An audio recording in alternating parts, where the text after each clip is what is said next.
வணக்கம் மக்களே, welcome to YouTube academy. இன்னைக்கு நம்ம இந்த வீடியோவில் ஆர்ஆர்பி என்டிபிசி பற்றின கம்ப்ளீட் டீட்டெயில்ஸ் பார்க்க போகிறோம். ஓகேவா? ஒரே வீடியோவில் எல்லா டீட்டெயிலையுமே நான் உங்களுக்கு சொல்லிடலாம் அப்படின்னு நினைக்கிறேன். அப்ளை பண்ணுறதுலேருந்து அப்ளிகேஷன் டீட்டெயிலேருந்து ப்ரிப்பரேஷன் எப்படி பண்ணுறது, அதுக்கு போன வருஷம் கட் ஆஃப் என்ன இருந்தது, என்னோடய ஸ்கோர் கார்டு, எல்லா டீட்டெயிலையுமே இந்த வீடியோவில் நம்ம பார்க்க போகிறோம். ஓகே, ப்ரிப்பரேஷன்லேருந்து எல்லாத்தையுமே நான் பார்க்க போகிறோம். ஸோ வீடியோக்குள்ளே போகலாம் வாங்க.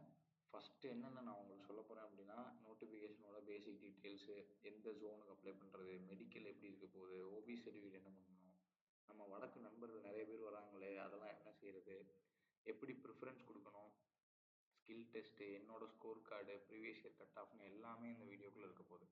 ஓகே, அது கொஞ்சம் லென்த்தியான வீடியோ தான் இருக்கும், கொஞ்சம் பொறுமையாக பாருங்கள். என்டிபிசி அப்ளை பண்ணுறதுக்கு முன்னாடி இந்த வீடியோ பார்த்துக்கிட்டிங்கன்னா ஒரு நல்ல தெளிவு கிடைக்கும். ஓகேவா? ஸோ வீடியோக்குள்ளே போகலாமா? ஃபஸ்ட்டு ஆல்ரெடி நம்ம டெலகிராம் சேனலில் ஃபுல்லாக நோட்டிஃபிகேஷன் நான் ஷேர் பண்ணியிருந்தேன். அதுபடி அப்ளிகேஷன் டேட் வந்து 14/9 ஓப்பன் ஆயிடுச்சு. ஓகேவா? அப்ளிகேஷன் வந்து 14/9 ஓப்பன் ஆயிடுச்சு. இப்போ நீங்கள் அப்ளை பண்ணலாம். லாஸ்ட் டேட் வந்து 13/10, அடுத்த மாதம் 13ஆம் தேதி வரைக்கும் நீங்கள் அப்ளை பண்ணலாம். ஃபீஸ் கட்டுறதுக்கு லாஸ்ட் டேட் வந்து 15. ஓகேவா? ஃபீஸ் வந்து கேட்டகரியை பொறுத்து மாறும். ஜென்ரல் ஓபிசிக்கு 500 இருக்கும்னு நினைக்கிறேன். ஜென்ரல் ஓபிசிக்கு. மைனாரிட்டிஸாக இருந்தீங்கன்னா 250 இருக்கும். நீங்கள் ஃபீஸ் அதுக்கு ஏற்ற மாதிரி பே பண்ணிக்கோங்க. ஃபீஸ் வந்து 15ஆம் தேதிக்குள்ளே கட்டணும். 16லேருந்து 25 வரைக்கும் அப்ளிகேஷன் கரெக்ஷன் பண்ணுறோம். நீங்கள் ஏதாவது எரர் பண்ணியிருந்தீங்கன்னா, அவங்க அப்ளிகேஷன் ஏதாவது தப்பு இருந்துச்சுன்னா அது திருத்துறதுக்கு 16ஆம் தேதியிலேருந்து 25ஆம் தேதி வரைக்கும் டைம் கொடுக்குறாங்க. 25ஆம் தேதி வரை கம்ப்ளீட்டாக அவங்க அப்ளிகேஷன் எடிட்டே பண்ண முடியாது. நீங்கள் என்ன டீட்டெயில் கொடுக்குறீங்களோ அதுதான் ஃபைனல். அதனால் அப்ளை பண்ணும்போது ரொம்ப தெளிவாக கவனமாக அப்ளை பண்ணுங்கள், மிஸ்டேக்ஸ் இல்லாமல் அப்ளை பண்ணுங்கள். ஏன்னா இங்கே கொடுக்குறது தான் சர்டிஃபிகேட் வெரிஃபிகேஷன் வரைக்கும் ரிஃப்ளெக்ட் ஆகும். இதில் நீங்கள் எதையுமே சேஞ்ச் பண்ண முடியாது. அதனால் கவனமாக இருங்க. ஓகேவா? அடுத்து என்னென்ன போஸ்டிங்ஸ் நோட்டிஃபிகேஷன் விட்டுருக்காங்க அப்படின்னா, chief commercial cum ticket supervisor pay level 6ம், ஸ்டேஷன் மாஸ்டர் பே லெவல் 6, இது ரெண்டுமே பே லெவல் 6.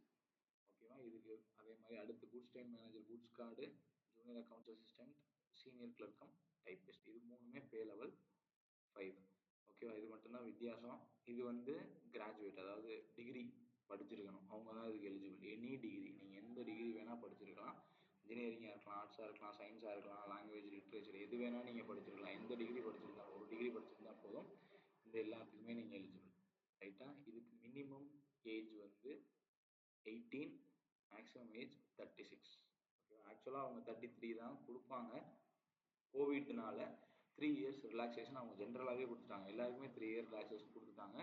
இப்போ 18 வயசுலேருந்து 36 வயசு வரைக்கும் இருக்கிற எல்லாருமே அப்ளை பண்ணலாம். Overall vacancy 8113. இது வந்து all over India, all over இந்தியாவுக்கு இந்த வேகன்சி. சென்னை ஜோனுக்கு எவ்வளோங்கிறத நான் பின்னாடி காட்டுறேன்.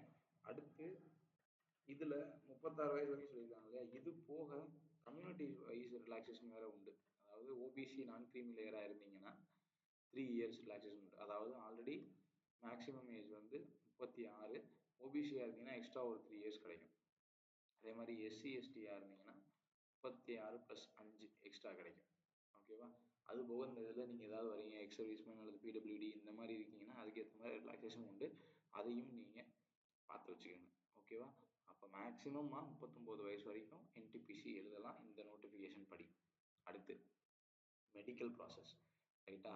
இப்போது இதில் நீங்கள் முன்னாடி இந்த இடத்துலையே பார்த்தீங்கன்னா B2, A2, C2லாம் கொடுத்துருக்காங்க இல்லையா, இதுக்கு என்ன அர்த்தம், இதுக்கு ஏற்ற மாதிரி எப்படி ப்ரிஃபரன்ஸ் கொடுக்குறது, நம்ம எதுக்கெல்லாம் ஃபிட் ஆகும் அப்படிங்கிறத நீங்கள் பார்த்து அப்ளை பண்ணுங்கள். ஓகேவா? மெடிக்கல் ப்ராசஸ் பற்றி சொல்கிறேன். ரயில்வேல ஒன் ஆஃப் தி டஃபஸ்ட் அப்படிங்கிறது மெடிக்கல். ரயில்வேயோட மெடிக்கல் வந்து ரொம்ப ரொம்ப கஷ்டமாக இருக்கும். அவங்க வந்து இன்டெப்த்தாக அவங்க பாடியை செக் பண்ணுவாங்க. ஓகே, ரயில்வேல மெடிக்கல் தான் கஷ்டமாக இருக்கும். எப்பவுமே ரயில்வே மெடிக்கல் வந்து ரயில்வே ஹாஸ்பிட்டலில் தான் நடக்கும். அவங்க எந்த ஹாஸ்பிட்டல் எழுதி கொடுக்குறாங்களோ, ஆர்ஆர்பியில் சர்டிஃபிகேட் வெரிஃபிகேஷன் முடிச்சதுக்கப்புறம் ஆர்ஆர்பியிலேருந்து உங்களை ப்ரிஃபர் பண்ணுவாங்க, எந்த இதுக்கு போகணும்னு சொல்லி உங்களை அனுப்புவாங்க. அந்த ரயில்வே ஹாஸ்பிட்டல் போய் தான் பார்க்குற மாதிரி இருக்கும். ஒரு ரயில்வே ஹாஸ்பிட்டல் ரொம்ப சிம்பிளாக முடிஞ்சதும் உண்டு, ரொம்ப டெப்த்தாக போய் ரொம்ப நாள் 4 நாள் 5 நாள் நடந்த மெடிக்கல் ப்ராசஸும் உண்டு. ஓகேவா? இங்கே முதல்ல நீங்கள் மெயினாக தெரிஞ்சுக்க வேண்டியது physically fit in all aspects. உங்களுடைய உடம்பு எல்லா வகையிலையுமே ஃபிட்டாக இருக்கணும். ரைட்டா? எந்த விதமான குணப்படுத்த முடியாத வியாதியும் உங்களுக்கு இருக்கக்கூடாது. ரைட்? அது உங்களுடைய உயிரையே பாதிக்கும் அப்படின்னா உங்களை கண்டிப்பாக அட்மிட் பண்ணிடுவாங்க. அந்த வேலையினால உங்கள் உயிருக்கே அந்த நோயினால உங்கள் உயிருக்கே பாதிப்பு இருக்குது அப்படின்னா உங்களை அன்ஃபிட் பண்ணுறதுக்கு வாய்ப்புகள் அதிகம். ஓகே, அப்படி இல்லை அது குணப்படுத்தக்கூடிய வியாதி தான் அப்படின்னா ஃபிட்டு கொடுத்துருவாங்க. ஆனால் நீங்கள் A2 கேட்டகரியில் போகணும். அதாவது கூட்ஸ் கார்டு, ஸ்டேஷன் மாஸ்டர் இந்த வேலைக்கெல்லாம் போகணும்னா ஹை ஃபிட்னஸ் உங்களுக்கு இருக்கணும். ஓகேவா? இதில் இந்த A2ங்கிறது மெயினாக எதை மீன் பண்ணணும்னா ஐயை தான் மீன் பண்ணணும். A2 கேட்டகரிக்கு வித்தவுட் கிளாஸ் ஃபிட் இருக்கணும். நீங்கள் ஸ்பெக்ஸ் போடுற ஆளாக இருந்தீங்கன்னா, ரைட், பேசிக்கான ஸ்பெக்ஸ் போடுற ஆளாக இருந்தீங்கன்னா கூட கூட்ஸ் கார்டுக்கும் எஸ்எம்முக்கும் எலிஜிபிள் கிடையாது. ஓகேவா? அது போக உங்களுக்கு கலர் பிரைட்னஸ் இருக்கக்கூடாது, பைனாகுலர் விஷன் இதெல்லாம் செக் பண்ணுவாங்க. Colour vision, binocular vision, night vision இதெல்லாம் செக் பண்ணுவாங்க. இது எல்லாத்துலேயுமே நீங்கள் கம்ப்ளீட்டாக ஃபிட் ஆனால் தான் A2 கிடைக்கும். ஓகேவா? A கேட்டகரி எல்லாமே வித்தவுட் கிளாஸ் தான். பி வர்றது தான் வந்து வித்து கிளாஸ் வரும். ஓகேவா? இப்போது A3 வந்து வித்து கிளாஸ் விட்டு, ஆனால் A3க்கு நம்ம நோட்டிஃபிகேஷனில் எதுவுமே இல்லை. ஓகே, A2 மட்டும்தான் இருக்குது. A2க்கு அப்புறம் அவங்க B2க்கானது தான் கொடுத்துருக்காங்க. இப்போ A2 வந்து கூட்ஸ் கார்டு, எஸ்எம் மட்டும் நீங்கள் ஸ்பெக்ஸ் போடுற ஆளாக இருந்தீங்கன்னா இந்த 2 போஸ்டிங் இப்போவே ஃபிக்ஸ் பண்ணிக்கோங்க, நீங்கள் எலிஜிபிள் கிடையாது. ஓகேவா? B2 வந்து கமர்ஷியல் சீஃப் கமர்ஷியல் ஆஃபீஸர், அதுக்கான மெடிக்கல் ஃபிட்டு. இது வந்து வித்து கிளாஸ் விட்டு கொடுப்பாங்க. ஓகே, வித்து கிளாஸ் விட்டு உங்களோட கண்ணோட பவர் வந்து 4 டயாப்டர் இருக்கணும். அதாவது உங்கள் ப்ரிஸ்கிரிப்ஷன் ஷீட் ஸ்பெக்ஸ் போடுறவங்களுக்கு தெரியும், ப்ரிஸ்கிரிப்ஷன் ஷீட்டில் +or -4 வரைக்கும் இருக்கலாம். ஓகே, 4க்கு மேலே போயிடுச்சுன்னா B2 கிடைக்காது. ஓகேவா? C2 இதுதான் இருக்கிறதுலே லீஸ்ட் ஃபிட்டு. இதுக்கு கீழே ரயில்வே மெடிக்கல் இல்லை, இதுக்கு கீழே போனால் அன்ஃபிட் தான். C2 நீங்கள் senior clerk, junior accounts assistant இது ரெண்டுக்குமே C2 தான். நீங்கள் மேலே எதுலேயுமே ஃபிட் ஆகலைன்னா நீங்கள் C2ல் ஃபிட் ஆவீங்க. ஓகேவா? வித் கிளாஸ் விட்டு உங்களோட பவர் மோர் தென் +or -4 போகலாம். ஓகே, 4க்கு மேலே இருக்குது, உங்களுக்கு கண்ணாடி போட்டால் கண்ணு தெரியும் அப்படின்னா C2ல் ஃபிட் பண்ணி கொடுப்பாங்க. நீங்கள் சீனியர் கிளர்க்குக்கும் JAக்கு மட்டும்தான் எலிஜிபிள் ஆவீங்க. ஓகேவா? அப்போ ஸ்பெக்ஸ் போடுற ஆட்கள் வந்து 3 போஸ்டிங் தான், chief commercial adviser, senior clerk, JA 3க்கு மட்டும்தான் எலிஜிபிள் ஆவீங்க. ஸ்பெக்ஸ் போடாத ஆட்கள் எல்லாத்துக்குமே எலிஜிபிள் ஆவீங்க. ஓகேவா? இந்த மெடிக்கல் நல்லா பார்த்து வச்சுக்கோங்க. இப்போவுமே உங்களோட கண்ணை ஒரு தடவை செக் பண்ணி அதுக்கு ஏற்ற மாதிரி ப்ரிஃபரன்ஸ் கொடுங்க. ஓகேவா? நீங்கள் கண்ணாடி போடுறீங்களா இல்லையான்றது இன்னொரு தடவை கன்ஃபார்ம் பண்ணி அதுக்கேற்ற மாதிரி ப்ரிஃபரன்ஸ் கொடுங்க. ப்ரிஃபரன்ஸ் விஷயம் நான் இன்னொன்று பின்னாடி சொல்கிறேன். ஓகேவா? ஃபிசிக்கலி ஃபிட்டையும் நீங்கள் கவனமாக பார்த்துக்கணும். உங்கள் உடம்புல எந்த விதமான வியாதியும் இல்லைங்கிறத ஒரு தடவை உறுதிப்படுத்திக்கணும். ஏன்னா மெடிக்கல் வந்து ரொம்ப குரூஷியல். எல்லாமே பாஸ் ஆகி மெடிக்கலில் போய் அன்ஃபிட் ஆச்சு அப்படின்னா எல்லாமே வேஸ்ட்டாக போயிடும். நீங்கள் மெடிக்கல் அப்பீல் பண்ணலாம், அப்பீல் பண்ணி வாங்கலாம், அப்பீல் பண்ணி கிடைக்குமா கிடைக்காதுன்றதும் தெரியாது. ஓகே, அதனால் இப்போவுமே எல்லாத்தையுமே ஃபிக்ஸ் பண்ணிக்கோங்க. ரைட், அடுத்ததை பற்றி பார்க்கலாமா? Examination process. ஆர்ஆர்பியோட எக்ஸாம் ப்ராசஸ் நீங்கள் ஆல்ரெடி கேள்விப்பட்டிருப்பீங்க. 2 ஸ்டேஜ் எழுதணும், CBT 1, CBT 2. ஓகேவா? பேசிக்காக CBT 1 வந்து 100 கொஸ்டின் 1 ஹவரில், CBT 2 120 கொஸ்டின் அதே 1 ஹவரில், சாரி 1.5 ஹவரில். நான் டைமிங் தப்பாக சொல்லிட்டேன்னு நினைக்கிறேன். 1.5 ஹவர். ரைட், 1 ஹவர் இல்லை 1.5 ஹவர். 1.5 ஹவருங்கிறது ரொம்ப அதிகம். 1.5 ஹவர். ஸோ இது ரெண்டுக்குமே எப்படி ப்ரிப்பேர் பண்ணுறது, என்ன சிலபஸ், என்ன பேட்டர்ன் அப்படிங்கிறத ஃபஸ்ட்டு பார்க்கலாம். ரைட்டாக? இந்த ரெண்டையும் நீங்கள் பாஸ் பண்ணிங்கன்னா அடுத்து உங்களுக்கு CBAT ஆப்டிடியூட் டெஸ்ட்னு சொல்லுவாங்க, அது அல்லது ஸ்கில் டெஸ்ட் நீங்கள் போகிற மாதிரி இருக்கும். நான் அதையும் டீட்டெயிலாக சொல்கிறேன், வெயிட் பண்ணுங்கள். இப்போ ஃபஸ்ட்டு CBT 1, 2. இப்போ CBT இங்கே கொடுத்துருக்கிறது வந்து CBT ஃபஸ்ட்டு ஸ்டேஜ் 1. என்ன கொடுத்துருக்காங்க, மொத்த எக்ஸாம் 90 நிமிஷம். ஜென்ரல் அவேர்னஸ் அதாவது GS 40 question, maths 30 question, reasoning 30 question, மொத்தம் 100 கொஸ்டின். ஓகேவா? சிலபஸ் பாருங்களேன். சிலபஸ் நீங்கள் ஆல்ரெடி TNPSC ப்ரிப்பேர் ஆகிட்டு இருக்கிறதா இருந்தீங்கன்னா இது ஆல்ரெடி நீங்கள் படித்தது தான், ரீசனிங்கே தவிர. ஓகே, ரீசனிங் மட்டும்தான் உங்களுக்கு புதுசாக இருக்கும். இல்லை இப்போ தான் நீங்கள் ஃப்ரெஷ்ஷாக படிக்க ஸ்டார்ட் பண்ணுறீங்க அப்படின்னா நீங்கள் கான்சென்ட்ரேட் பண்ண வேண்டிய பார்ட்ஸ் அப்படிங்கிறது மேத்தமேட்டிக்ஸும் ரீசனிங்கும். ஓகேவா? ரைட், இது ரெண்டையுமே நல்லா படிச்சிங்கன்னா உங்களால் நல்லா போட முடிஞ்சது. இந்த ரெண்டும் சேர்த்து 60 கொஸ்டின் வருது இல்லையா? இந்த 60ல் ஒரு 55+ உங்களால் எடுக்க முடிஞ்சதுன்னா ஈஸியாக இந்த எக்ஸாம் கிளியர் பண்ணிட முடியும். ஏன்னா எந்த பரீட்சையிலையுமே GS அதாவது ஜென்ரல் அவேர்னஸை கணிக்கவே முடியாது, அவங்க ரொம்ப ரேண்டமாக கேட்பாங்க. அதனால் நீங்கள் ப்ரிப்பேர் பண்ணும்போதே மேக்ஸ் ரீசனிங் கான்சன்ட்ரேட்டடாக ப்ரிப்பேர் பண்ணுங்கள். மினிமம் மேக்ஸில் ஒரு 20+, ரீசனிங்கில் ஒரு 20+ எடுத்து ஜிஎஸ்ல அகைன் ஒரு 20+, 25+ எடுத்தால் தான் கிளியர் பண்ண முடியும். மேக்ஸ் ரீசனிங் ஆவரேஜாக வர்ற ஆள், மேக்ஸ் ரீசனிங் நல்லா வர்ற ஆளாக இருந்தீங்கன்னா 55+ இதில் எடுங்க, நீங்கள் உறுதியாக கிளியர் ஆகிடுவீங்க. ஜிஎஸ் நீங்கள் பேசிக் போட்டால் போதும். ரைட்டா? இதில் நெகட்டிவ் மார்க் உண்டு, நெகட்டிவ் மார்க்கிங் உண்டு. 1/3 நெகட்டிவ். அதாவது நீங்கள் 3 கேள்வி தப்பானீங்கன்னா ஒரு கரெக்டான கேள்விக்கு மார்க் ரெடியூஸ் பண்ணிடுவாங்க. ரைட்டா? இதுதான் நெகட்டிவ் மார்க்கிங். இப்போ மேக்ஸில் டாபிக்ஸ் எல்லாமே ரொம்ப சிம்பிள் டாபிக்ஸ் தான். Right? Number system, decimals, fractions, LCM, HF இது எல்லாமே எஸ்எஸ்எல்சி ஸ்டாண்டர்டில் தான் இருக்கும். ஒரு சில கொஸ்டின் தான் டஃபாக கேட்பாங்க. ரைட்டாக? உங்களுக்கு டிஃபிகல்ட்டாக ஃபீல் ஆகிற டாப்பிக்காக எது இருக்கலாம்னா ஜியாமெட்ரி, ட்ரிகனாமெட்ரி, இது 2 தான் நம்ம டிஎன்பிஎஸ்சி ப்ரிப்பேர் பண்ணுற ஆட்கள் இது வரைக்கும் பார்த்துருக்க மாட்டீங்க. மீது எல்லாமே உங்களுக்கு டிஎன்பிஎஸ்சியில் கேட்குற மாதிரி தான் கேட்பாங்க. ஓகேவா? புதுசாக படிக்கக்கூடிய ஆட்கள் வந்து இதை கம்ப்ளீட்டாக எல்லா டாப்பிக்கையுமே நல்லா ப்ராக்டிஸ் பண்ணுங்கள், கண்டிப்பாக கிளியர் பண்ணிட முடியும். ரைட்டா? இதில் ஜென்ரல் அவேர்னஸ்மே ஆல்ரெடி நம்ம படித்தது தான். இதில் மெயினாக நீங்கள் படிக்க வேண்டியது current events, current affairs. Current அஃபேருக்கும் சயின்ஸுக்கும் அதிகமான இம்பார்ட்டன்ஸ் கொடுக்கணும் ஆர்ஆர்பியை பொறுத்த வரைக்கும். இது 2லேருந்து தான் அதிகமான கேள்வி. இப்போ 40 கேள்வி வருதுன்னா இது 2லேருந்து தான் நிறைய கேள்வி வரும். மீதி எல்லாத்துலேருந்து இப்போ history, INM, polity, economy, geography இதிலிருந்துலாம் ஒரு 1-2 கேள்வி மட்டும்தான் வரும். கரண்ட் அஃபேர்ஸும் சயின்ஸும் ரொம்ப அதிகமாக இருக்கும், நல்லா படிக்கணும். ரைட்டா? இப்போ மேக்ஸ் ரீசனிங்க்கு ஏதாவது ஒரு வீடியோ கிளாஸ், யாராவது ஒரு ஆளோட வீடியோ கிளாஸ் ஃபாலோ பண்ணுங்கள், ப்ராக்டிஸ் பண்ணுங்கள் ரெண்டுக்குமே. ரைட்டா? கரண்ட் அஃபேர்ஸ் நீங்கள் தமிழ்நாடு ஸ்கூல் புக்கு 6 to 10 நல்லா படிங்க, அதுவே எனக்கு தெரிஞ்சு போதுமானது. ஓகே? ஜென்ரல் அவேர்னஸ்க்கு தமிழ்நாடு ஸ்கூல் புக் 6 to 10 நல்லா படிங்க. கரண்ட் அஃபேருக்கு ஸ்பெஷல் மெட்டீரியல் நானே ஒன்று ஷேர் பண்ணுறேன், அதை மட்டும் படிச்சுட்டு போங்க. கரண்ட் அஃபேர்ஸ் வந்து டிஎன்பிஎஸ்சி படிக்கிற மாதிரி இம்பார்ட்டண்ட்டாக செலக்ட் பண்ணி படித்தாலாம் பத்தாது, இருக்கிற எல்லா நியூஸையும் நான் பண்ணணும். ரைட்டாக? எக்ஸாமுக்கு முன்னாடி கரண்ட் அஃபேர்ஸ் வந்து எக்ஸாமுக்கு முன்னாடி இருக்கிற 6 மாதம், எப்போ எக்ஸாம் வருதோ அப்போ இருந்து முன்னாடி இருக்கிற 6 மாதத்தை தரவாக படிக்கணும், ஒரு நியூஸ் கூட விடாமல் படிக்கணும். அப்போ தான் கரண்ட் அஃபேருக்கான கொஸ்டினாக ஆன்சர் பண்ண முடியும். சயின்ஸுமே அப்படி தான். அவங்க சயின்ஸில் ப்ராப்ளம் கேட்பாங்க, ப்ராப்ளமும் வரலாம், கான்செப்டாகவும் வரலாம். அதனால் நீங்கள் சயின்ஸ் கரண்ட் அஃபேர்ஸ் நல்லா படிச்சிங்கன்னா போதும். இது ஈஸியாக படிச்சிடலாம், பிரச்சனை கிடையாது. நீங்கள் கான்சன்ட்ரேட் பண்ண வேண்டியது மேக்ஸ் ரீசனிங் தான். பயப்படாமல் மேக்ஸ் ரீசனிங் ஸ்டார்ட் பண்ணுங்கள், உறுதியாக சிபிடி ஒன்று கிளியர் பண்ணிடலாம். ஓகேவா? நான் கட் ஆஃப் டீட்டெயில் பின்னாடி சொல்கிறேன். ரைட்? இது சிபிடி 1ஓட பேட்டர்னா. சிபிடி 2க்கு சிலபஸ் சேம் சிலபஸ் தான், ஆனால் எக்ஸாம் பேட்டர்ன் மட்டும் வேறு. ஜென்ரல் அவேர்னஸ் வந்து 50, மேக்ஸ் 35, ரீசனிங் 35, 120 கொஸ்டின்.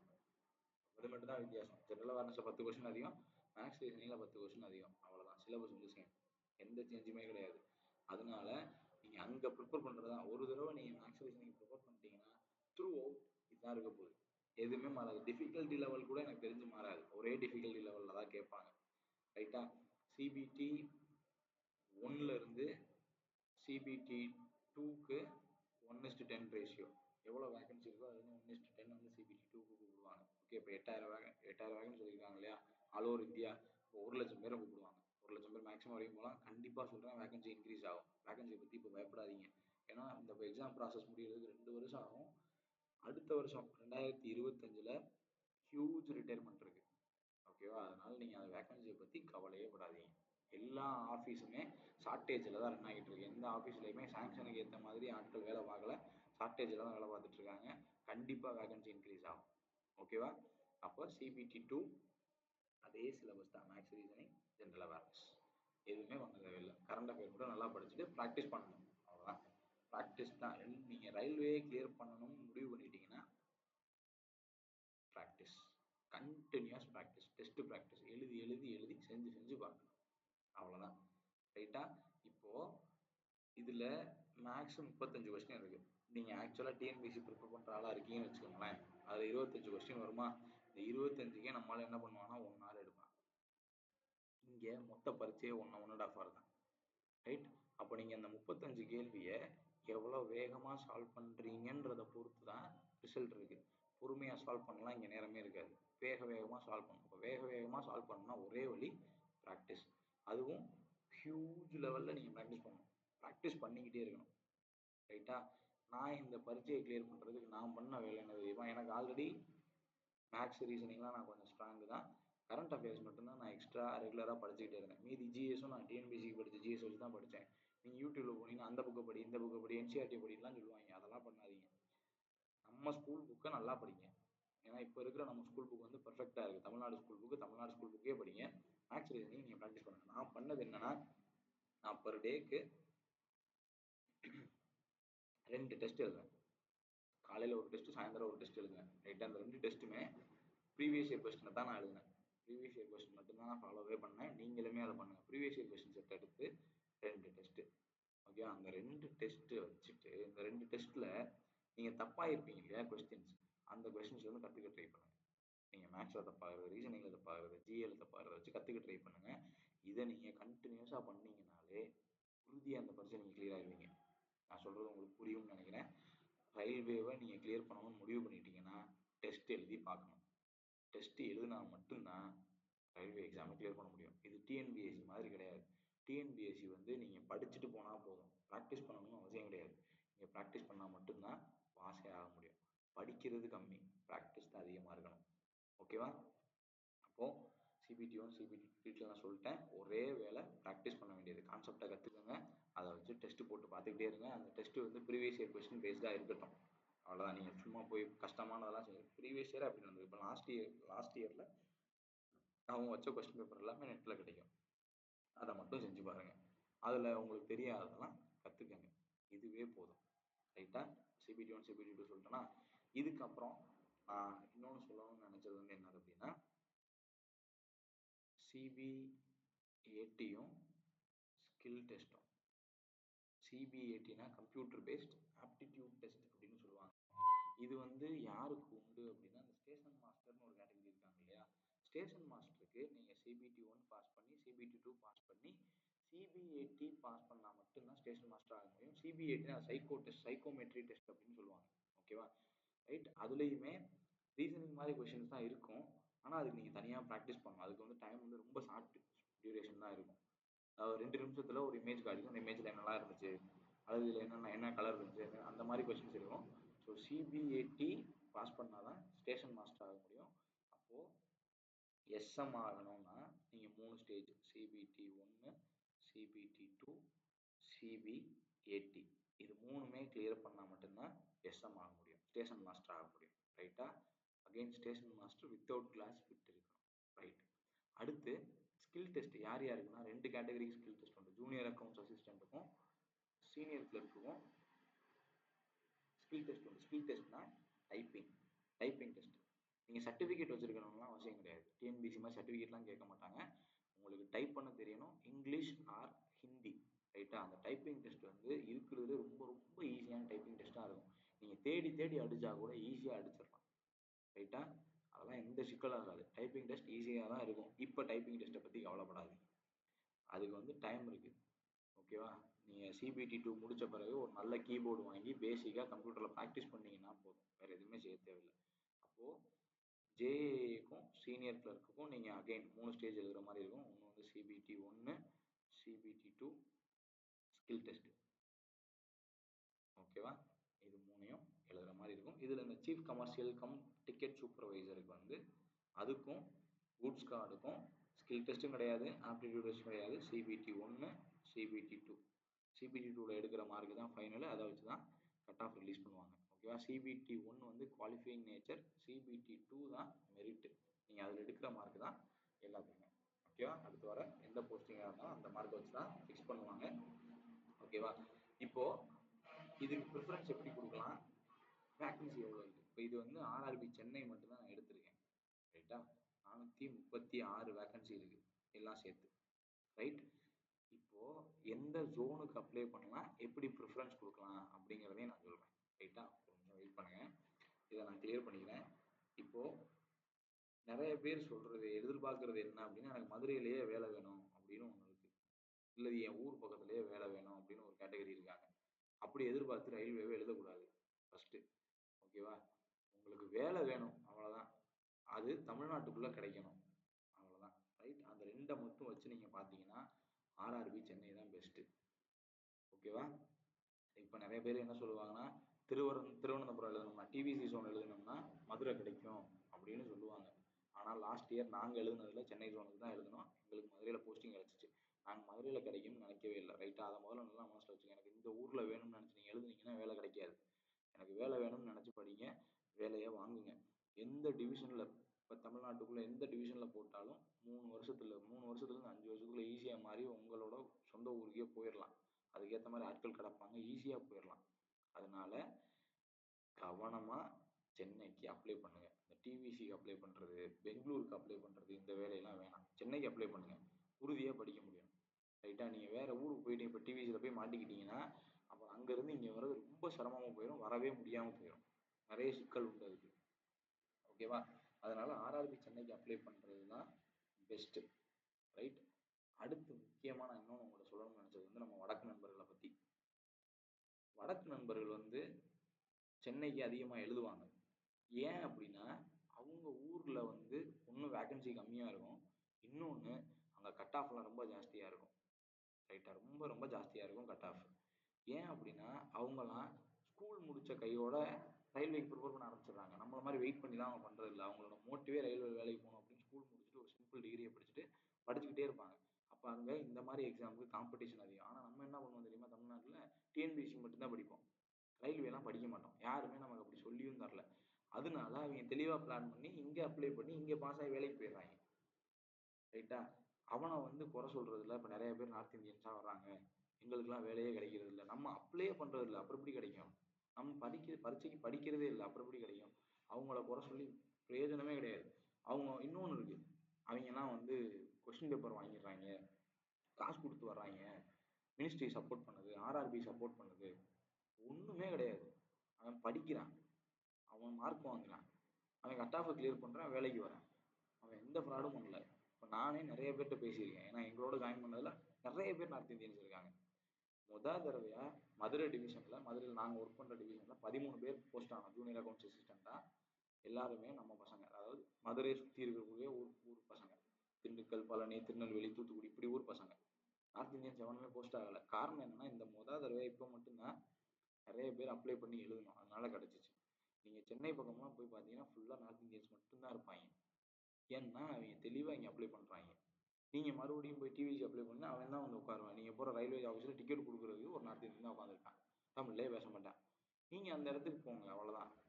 ரைட். நீங்கள் சென்னைக்கு அப்ளை பண்ணி எழுதி முடிஞ்சளவு சீக்கிரமாக உங்கள் ஊருக்கு மாறி போயிடலாம், சிக்கலே ஆகாது. ஓகேவா? நார்த் இந்தியன்ஸை குறை சொல்கிறது, ஆர்ஆர்பியை குறை சொல்கிறதெல்லாம் நிப்பாட்டிட்டு படிங்க. காசு கொடுத்துலாம் யாரும் வேலைக்கு போகல, எல்லாருமே படித்து தான் வேலைக்கு போகிறாங்க. நான் உட்பட, என்னோட சேர்ந்த வடக்கு நண்பர்கள் உட்பட. ஓகேவா? எல்லாருமே படித்து தான் போகிறாங்க. நீங்களும் படிங்க, எதையுமே குறை சொல்லாமல் ப்ரிப்பேர் பண்ணிக்கிட்டே இருங்க கண்டினியூஸாக. கண்டிப்பாக நீங்கள் கிளியர் பண்ணிடுவீங்க. ஓகேவா? ரைட். இப்போ நான் சொல்லணும்னு நினச்சதெல்லாம் கம்ப்ளீட்டாக சொல்லிட்டேன். இப்போ அடுத்தது என்னோட ஸ்கோர் கார்டு கட் ஆஃப் மட்டும் நான் காட்டிடுறேன். இப்போ முன்னாடி ஒன்றே ஒன்று சொல்லணும். சிபிடி 1 வந்து காமனாக எல்லா லெவலுக்கும் சேர்த்து நடக்கும். இப்போ லெவல் 5 லெவல் 6 இருக்கு இல்லையா, ரெண்டுக்கும் சேர்த்து ஒரே சிபிடி நடக்கும். காமன் சிபிடி தான், ஒரு கட் ஆஃப் தான் வைப்பாங்க. லாஸ்ட் இயர் கட் ஆஃப் வந்து 70+ இருந்ததுன்னு நினைக்கிறேன். சிபிடி 1ல் 70 மார்க்கு நார்மலைசேஷன்லாம் சேர்த்து. இதில் நார்மலைசேஷன் ஒன்று பண்ணுவாங்க, அதையும் சேர்த்து 70+ இருக்கும்னு நினைக்கிறேன். 70 கிட்ட எடுத்தீங்கன்னா நீங்கள் கிளியர் ஆகும். நான் வந்து ஓபிசி ஜென்ரலை பற்றி தான் பேசுகிறேன். ரைட்டா? ஓபிசி ஜென்ரல் நீங்கள் வந்து எஸ்சி எஸ்டிக்கு அதுக்கேற்ற மாதிரி ரெடியூஸ் பண்ணிக்கங்க. இப்போ 70+ எடுத்தீங்கன்னா சிபிடி 1 கிளியர் ஆகிடும். சிபிடி 2 வந்து செப்பரேட்டாக நடக்கும். லெவல் 5க்கு ஒரு சிபிடி நடக்கும், லெவல் 6க்கு ஒரு சிபிடி நடக்கும். ரெண்டுக்குமே தனித்தனி சிபிடி நடக்கும். லாஸ்ட் இயர் லெவல் 6க்கு வந்து கட் ஆஃப் 70+ன்னு நினைக்கிறேன். லெவல் 5ல போஸ்டிங் வைஸ் மாறுச்சு, அதையும் சொல்கிறேன். ஓகேவா? ரைட். இப்போ காமன் சிபிடி 1, செப்பரேட் சிபிடி 2. நாங்கள் எழுதும்போது லெவல் 2 லெவல் 3லாம் சேர்ந்து இருந்துச்சு. சரி, நாங்களாம் 4 பரீட்சை எழுதணும். லெவல் 6க்கு 1, 5க்கு 1, 3க்கு 1, 2க்கு 1, 4 லெவல் 2 எழுதணும், சிபிடி 2 எழுதணும். அதனால இந்த வட்டம் வந்து 2 தான் இருக்கிறதுனால லெவல் 5க்கு ஒரு சிபிடி, லெவல் 6க்கு ஒரு சிபிடி தனித்தனியாக நடக்கும். ஓகேவா? ரைட். இது வந்து என்னோட skill test result score card. Skill test வந்து இந்த இடத்துல நான் இங்கிலீஷ் எழுதினேன், குவாலிஃபைடுன்னு வந்துச்சு இல்லையா, அவ்வளோதான். ரைட்டாக? இது ஸ்கில் டெஸ்ட்டுக்கான என்னோட ஸ்கோர் கார்டு. இங்கிலீஷில் அட்டன் பண்ணி எழுதுனது. எனக்கு பேசிக் டைப்பிங் தெரியும், அதனால் நான் ஈஸியாக கிளியர் பண்ணேன். டைப்பிங் தெரியல, நீங்கள் தேடி தேடி அடிக்கிற ஆளாக இருந்தால் கூட ஈஸியாக கிளியர் பண்ணிடலாம், பிரச்சனை ஆகாது. ரைட். இது ஸ்கில் டெஸ்ட். இது வந்து லெவல் 6ஓட ஸ்கோர் கார்டு. லெவல் 6 என்னோட லெவல் 6 ஸ்கோர் கார்டு. இப்போ இதில் நான் அட்டன் பண்ணது வந்து 120க்கு 85 தான் நான் அட்டனே பண்ணியிருக்கேன். ரைட்டாக? 76 கரெக்டு, 8 இன்கரெக்டு. ரைட். இப்போ மார்க் என்னோட ஃபைனல் ரா ஸ்கோர் வந்து 73, ப்ரோரேட்டட் ஸ்கோர் அப்படின்னா தான் நார்மலைஸ்டு ஸ்கோர். நார்மலைஸ்டு ஸ்கோர் வந்து 74.57. நான் சிபிஐடிக்கு ஷார்ட் லிஸ்ட் ஆகிட்டேன். ஓகேவா, நான் அந்த எக்ஸாமும் நான் கிளியர் பண்ணேன். 70+ இருந்துச்சு, அதனால நான் அதை கிளியர் பண்ணேன். இப்போ நீங்கள் கவனிச்சிங்கன்னா நான் இந்த இடத்துலயே ஒன்று சொல்கிறேன். Number of attempt, number of wrong answers. இப்போ இது நான் என்ன கால்குலேஷன்ல வச்சுப்பேன்னா, இப்போ நான் 90 அட்டன் பண்றேன் அப்படின்னா இதுல 10% எரர் ஆகலாம், 9 கொஸ்டின் வரைக்கும் நான் தப்பாகலாம். இதுதான் என்னோட அக்யூரசி லெவல். எப்பயுமே சிபிஐடியில் நெகட்டிவ் மார்க் இருக்கிற எக்ஸாமில் அக்யூரசி தான் மேட்ரு. நீங்கள் எத்தனை கொஸ்டின் அட்டன் பண்ணுறீங்க, எல்லாத்தையும் அட்டன் பண்ணுறீங்களான்றதுலாம் மேட்ரு இல்லை, அக்யூரசி தான் மேட்ரு. எவ்வளோ அக்யூரேட்டாக நீங்கள் எழுதுறீங்க. 120 எழுதி 50 தப்பானீங்கன்னா நீங்கள் எழுதுறதே வேஸ்ட்டு. அதுக்கு நீங்கள் 80 மட்டும் அட்டன் பண்ணி 10 தப்பானீங்கன்னா நீங்கள் கிளியர் பண்ணுறதுக்கான பாசிபிலிட்டி அதிகம். ஓகேவா, அப்போது இதே மாதிரி இந்த மேலே இருக்கு இல்லையா, இது வந்து என்னோட ப்ரிஃபரன்ஸ் டீட்டெயில்ஸ், எப்படி ப்ரிஃபரன்ஸ் நான் கொடுத்துருக்கேன் அப்படிங்கிறது இதையும் நான் சொல்கிறேன். அடுத்து இப்போ நீங்கள் எவ்வளோ அட்டன் பண்ணுறீங்கன்றது முக்கியம். ஃபஸ்ட்டு 100% அட்டனே பண்ணக்கூடாது, எல்லா கேள்வியும் அட்டனே பண்ணக்கூடாது. ரைட்டாக, உங்களுக்கு கரெக்டாக அக்யூரேட்டாக தெரிஞ்ச கேள்வி மட்டும்தான் அட்டன் பண்ணணும். அதுலேயும் எரர் ரொம்ப கம்மியாக வர மாதிரி தான் அட்டன் பண்ணணும். ஓகேவா, ரைட். அடுத்து இது என்னோட லெவல் 5 ஸ்கோர் கார்டு. இதில் தான் இப்போ நான் போஸ்டிங்கில் இருக்கேன், ஜூனியர் அக்கௌண்ட்ஸ் அசிஸ்டன்ட். ரைட்டா, இதில் என்னோட அட்டெம்ப்ட் பாருங்கள், 96, 86 கரெக்டு, 9 தப்பு. அப்போ இங்கே அகைன் 10% வந்து நிற்கிதா. இதுதான் என்னோட அக்யூரசி. நான் 10% தப்பாவேன், அவ்வளோதான். அதுக்கு மேலே தப்பானா நான் ஃபெயில் அப்படின்னு எனக்கே தெரியும். ரைட், அந்த மாதிரி தான் நான் மெயின்டைன் பண்ணிட்டு இருந்தேன் என்னோட அக்யூரசியை. இது எல்லாமே டெஸ்ட் எழுத தான் கற்றுக்க முடியும். நம்மளோட அக்யூரசி லெவல் எப்படி இருக்குது, எப்படி அக்யூரசி லெவலை இம்ப்ரூவ் பண்ணுறதுன்றதை டெஸ்ட் எழுதினா மட்டும்தான் கற்றுக்கவே முடியும். சிபிடியில் டெஸ்ட் எழுதினா தான் கற்றுக்க முடியும். இதில் ரா ஸ்கோர் 83, நார்மல் ஸ்கோர் வந்து 83.69. நான் டைப்பிங் டெஸ்ட்டுக்கு நீங்கள் குவாலிஃபை ஆகிட்டேன்னு போட்டிருக்கு இல்லையா, டைப்பிங் டெஸ்ட் போட்டிருக்கேன். இந்த டைப்பிங் டெஸ்ட் ரிசல்ட் தான் ஃபஸ்ட்டு காட்டினேன் நான். ஓகேவா, இது என்னோட லெவல் 5 ஸ்கோர் கார்டு. இது level 6 score card. Level 3 level 2 score card இருக்காது, அந்த நோட்டிஃபிகேஷன் வரும்போது நான் சொல்கிறேன். இது ஏன் நான் காட்டுறேன் அப்படின்னா, என்கிட்ட இன்றைக்குமே எவ்வளோ காசு கொடுத்து வேலைக்கு சேர்ந்தேன்னு கேட்குற ஆட்கள் அதிகம். அது எப்படி உனக்கு மதுரையிலே கிடைச்சி, நீங்கள் மதுரைக்கு வரதுக்கு எவ்வளோ? நான் எதுக்குமே காசு கொடுக்கல, நான் படிக்க மட்டும்தான் செஞ்சேன். ரைட்டா, இது ஏன்ட்ட மட்டும் இல்லை, என்னோட வேலைக்கு சேர்ந்த எல்லாத்தையுமே கேட்டுட்டு இருக்காங்க. நீ எப்படி ரயில்வேல வேலைக்கு போனேன், எவ்வளோ காசு கொடுத்த, யூனியனுக்கு எவ்வளோ காசு கொடுத்தாங்க, யாருக்குமே காசு கொடுக்கல. நான் படித்தேன், எனக்கு ஃபிட்னஸ் இருந்துச்சு, நான் பாஸ் ஆனேன், வேலைக்கு வந்துட்டேன், அவ்வளோதான். நீங்களும் அதே பண்ணுங்க, எதுவுமே பிரச்சனை இல்லை. இந்த இடத்துல இந்த ப்ரிஃபரன்ஸ் இருக்கு இல்லையா, இதுதான் இதே மாதிரி தான் நீங்கள் இப்போ அப்ளை பண்ணும்போது ப்ரிஃபரன்ஸ் கொடுக்கணும். இதில் இந்த 9, 6, 11 இது மூணுமே கமர்ஷியல். நம்ம ஒன்று இருந்துச்சு சீஃப் கமர்ஷியல் டிக்கெட் சூப்பர்வைசர்னு ஒன்று இருந்ததுல, அது 3 ரிலேட்டடாக வரதா இந்த மூணுமே. இந்த மூணுமே நான் எலிஜிபிள் ஆகலை. ஏன்னா நான் எலிஜிபிள் ஆகவே நினச்சிட்டு இருந்தேன், ஆனால் எலிஜிபிள் ஆகலை. ஏன்னா இதுக்கு மெடிக்கல் ஃபிட் வந்து B2, எனக்கு B2 கிடையாது, C2 தான்.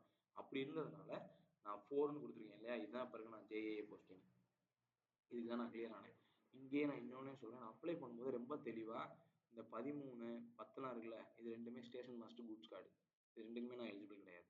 அதே மாதிரி ICF எல்லாமே நான் முன்னாடி தான் கொடுத்துருப்பேன். ஏன்னா ICFனா நீங்கள் சென்னையில் மட்டும்தான் வேலை பார்க்க முடியும். சென்னையில் தான் இன்டெக்ரல் கோச் ஃபேக்ட்ரி இருக்குது, சென்னையில் மட்டும்தான் வேலை பார்க்க முடியும். சென்னையிலேருந்து நீங்கள் அடுத்த டிவிஷன் மாறி வரதுக்கு 10 வருஷம் நீங்கள் ICFல இருந்தால் மட்டும்தான் மற்றதுக்கு மாறி வர முடியும். ரைட்டா, ஆனால் ICF வந்து ஹைடெக்காக இருக்கும், ஆஃபீஸ் எல்லாம் ஏசி எல்லாமே கேம்பஸில் இருக்கும், குவார்டர்ஸ் எல்லாம் சூப்பராக இருக்கும். ரைட், ஆனால் அங்கேருந்து நீங்கள் உங்கள் ஊருக்கு மாறி வரதுக்கு மினிமம் 10 இயர்ஸ் ஒர்க் பண்ணியிருக்கணும். அதுக்கு மியூச்சுவல் இருந்தால் தான் அவங்க அனுப்புவாங்க. ரைட், இப்போ நான் எப்படி ப்ரிஃபரன்ஸ் கொடுத்துருக்கேன்னு பாருங்களேன். எனக்கு ஃபிட் ஆகாது, வந்து எனக்கு கிடையாது, நான் ஸ்பெக்ஸ் போகிறேன்றதுனால ஸ்டேஷன் மாஸ்டர் கூட்ஸ் கார்டை பின்னாடி கொடுத்துட்டேன். ICF போனால் என்னால் ஊருக்கு திரும்பி வர முடியாது, ICF பின்னாடி கொடுத்துட்டேன். இதெல்லாம் அப்ளை பண்ணும்போது கொடுத்தா தான் பக்காவாக வர முடியும். ஒரு சில பேர் வந்து சம்மந்தமே இல்லாமல் இந்த ICFலாம் மொதல் ப்ரிஃபரன்ஸாக கொடுத்துருப்பாங்க. அப்படிலாம் போட்டால் மொதல் ப்ரிஃபரன்ஸ் தான் ஃபஸ்ட்டு ப்ரிஃபர் பண்ணி வேலை கொடுப்பான், ICFக்கே போயிடுற மாதிரி ஆகும். அதனால கவனமாக ப்ரிஃபரன்ஸ் கொடுங்க. ரைட், இது என்னோட லெவல் 5 ஸ்கோர் கார்டு. அடுத்து நான் உங்களோட காட்டணும் இது கட் ஆஃப். ஓகேவா, கட் ஆஃப் வந்து ஜூனியர் அக்கௌண்ட்ஸ் அசிஸ்டன்ட், இது வந்து CBT 2 கட் ஆஃப். CBT 2 இங்கே வந்து அன்ரிசர்வ்டு 78, SC 65, ST 58, OBC 75. 75 தான் கட் ஆஃப்.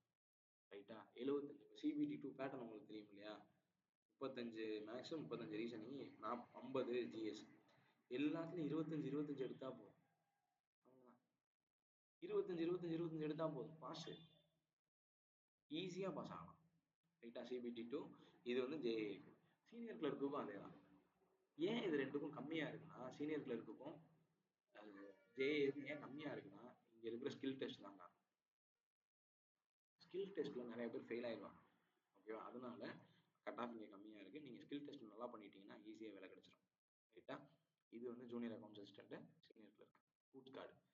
கூட்ஸ் கார்டு இப்போ கட் ஆஃப் பாருங்கள் 81, 84. ஏன் இது அதிகமாக இருக்குன்னா இதுக்கு தேர்ட் லெவல்னே ஒன்று கிடையாது. நீங்கள் சிபிடி 2ல் எடுக்கிற மார்க்கு தான் இதுக்கு. அதே மாதிரி station master OBC cut off பாருங்க 56, ஜென்ரல் கட் ஆஃப் பாருங்க 61 தான். ஏன் இது இன்னும் கம்மியாக இருக்குது? ஜேஏ விட இன்னும் கம்மியாக இருக்குது. 56 எடுத்தால் போதும் அப்படிங்கிறான். ஏன்னா சிபிஎட்டி அந்த ஆப்டிடியூட் டெஸ்ட் கொஞ்சம் கஷ்டமாக இருக்கும். அதனால தான் இதுக்கு ரொம்ப கட் ஆஃப் கம்மியாக இருக்குது. ரைட்டா? சிபிஎட்டி வந்து நல்லா ப்ராக்டிஸ் பண்ணலாம், கண்டிப்பாக கிளியர் பண்ண முடியாது. எனக்கு தெரிஞ்சு என் செட்டில் எழுதின எந்த பசங்களுமே சிபிஎட்டி கிளியர் பண்ணலை, ஃபெயில் தான் ஆனாங்க. அதனால தான் இதுக்கு ரொம்ப கட் ஆஃப் கம்மியாக இருக்குது. அடுத்தடுத்த ஸ்டேஜஸ் இருக்க கட் ஆஃப் குறையும்.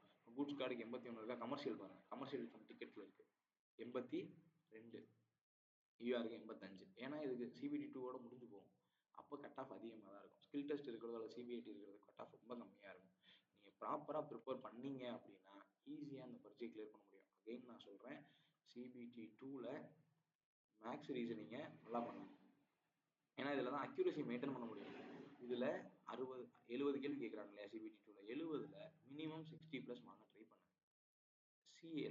சிஏல அல்லது ஜிஎஸ்ல ஜென்ரல் ஸ்டடீஸில் மினிமம் 25 எடுக்க ட்ரை பண்ணுங்க. நான் மினிமமாக தான் சொல்கிறேன், இது கூட குறைய இருக்கலாம். இதை நீங்கள் எய்ம் பண்ணால் தான் அந்த 80ன்னு வந்து நிற்க முடியும். 80 வந்து நின்றீங்கன்னா தான் ஏதாவது ஒரு வேலை கிடைக்கும். ரைட்டா? அதனால இந்த அக்யூரேசி மெயின்டைன் பண்ண ட்ரை பண்ணுங்க. இந்த லெவலுக்கு நீங்கள் ப்ராக்டிஸ் பண்ணுங்க. ஏன் நான் இதில் 25 சொல்கிறேன்னா இதுக்கு மேலே எடுக்கிறது எனக்கு தெரிஞ்சு கஷ்டம்.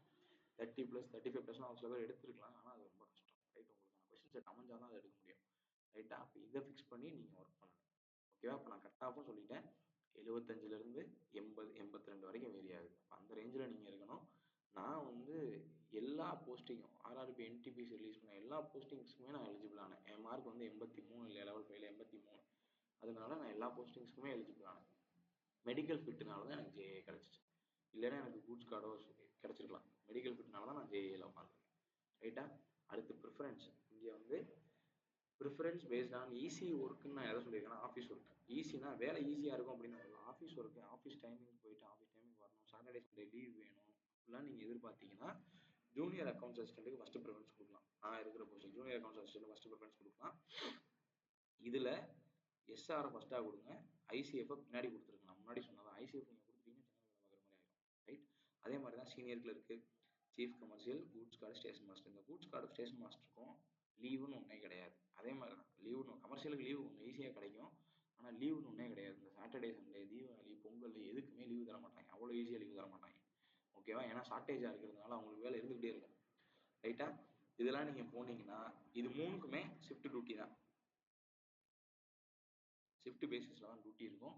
அதே மாதிரி நீங்கள் எதிர்பார்க்குற மாதிரி உங்கள் ஊர்லேயே போடுவாங்களா அப்படின்றது தெரியாது. சம்பளம் வந்து இது 3க்குமே சூப்பராக கிடைக்கும். ஓகே, இது 2 விட கம்பேர் பண்ணும்போது சேலரி வைஸ் நான் தான் தனியாக எழுதிருக்கேன். சேலரி வைஸ் தனியாக எழுதிருக்கேன். நீங்கள் வந்து ஆஃபீஸ் ஒர்க்காக இருக்கணும், சாட்டர்டே சண்டே லீவ் வேணும், நான் நினச்ச நேரமாக லீவ் போடணும், ஃபேமிலியோட டைம் சொல்லணும் அப்படிலாம் நினச்சிங்கன்னா ஜேஏவையும் சீனியர் கிளர்க்கையும் ஃபஸ்ட்டு ப்ரிஃபரன்ஸாக கொடுங்க. சதன் ரயில்வேல அதுக்கப்புறம் ஐசிஎஃப் கொடுங்க, அதுக்கப்புறம் இந்த போஸ்டிங்ஸை கொடுங்க. இது மெடிக்கல் ஃபிட் படியுமே வரும். இது 2க்குமே C2 மெடிக்கல் ஃபிட்டு. இதெல்லாம் கொஞ்சம் ஹை ஃபிட்னஸ். இதுக்கு ஏற்ற மாதிரி நீங்கள் மாற்றி விடுங்க. ஓகேவா? Based on salary. எனக்கு சம்பளம் அதிகமாக வேணும், எனக்கு லீவுனா மேட்ரு கிடையாது, எனக்கு சம்பளம் கொடுத்தா போதும், காசு சம்பாதிக்கிறது தான் நோக்கம்னு நீங்கள் நினச்சிங்கன்னா சீஃப் கமர்ஷியல் ஃபஸ்ட்டு கொடுங்க. ஏன்னா இது லெவல் 6 நல்ல சேலரி கிடைக்கும்.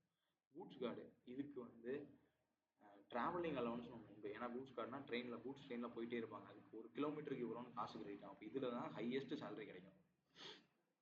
அடுத்து எஸ்எம், அடுத்து junior clerk, JA, senior clerk. இதில் தான் இருக்கிறதுலே லோயஸ்ட் சேலரி கிடைக்கும். ஏன்னா இதில் எக்ஸ்ட்ரா அலவன்சஸ்ன்னு எதுவுமே கிடையாது. ஏன்னா நீங்கள் ஆஃபீஸ்லேயே இருக்க போகிறீங்க. அதனால் உங்களுக்கு ஷிஃப்ட்டுமே கிடையாது. இப்போ இந்த 3 பேருக்குமே ஷிஃப்ட் அலவன்ஸ், நைட் டியூட்டி அலவன்ஸ்னு ஒன்று உண்டு, ட்ராவலிங் அலவன்ஸ்னு ஒன்று, ஏகப்பட்ட அலவன்சஸ் உண்டு. அதனால் சம்பளம் அதிகமாக கிடைக்கும். நீங்கள் சேலரியை பேஸ் பண்ணிங்கன்னா இந்த பேசிஸில் கொடுங்க. Chief commercial cum ticket supervisor, goods card, station master, அப்புறம் ஜேஏ, அப்புறம் சீனியர் கிளர்க் கொடுங்க. நான் ஐசிஎஃப்க்கு போக விருப்பப்படுறேன் அப்படின்னா ஃபஸ்ட்டு ப்ரிஃபரன்ஸாக நீங்கள் ஐசிஎஃப்கே கொடுத்துருங்க. ஓகேவா?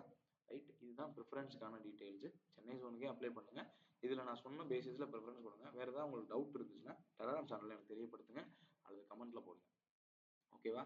நான் கம்ப்ளீட்டாக ஆர்ஆர்பியை பற்றி எப்படின்றத நான் சொல்லிட்டேன். அடுத்த வீடியோவில் எப்படி இண்டிவிஜுவலாக ப்ரிப்பேர் பண்ணுறது அப்படிங்கிறதையும் சொல்கிறேன். ஓகேவா? உங்களுக்கு வேறு ஏதாவது டவுட் இருந்துச்சுன்னா எனக்கு தெரியப்படுத்துங்க. அடுத்தடுத்த வீடியோக்குள்ளே நம்ம சந்திப்போம். All the best. தேங்க்யூ.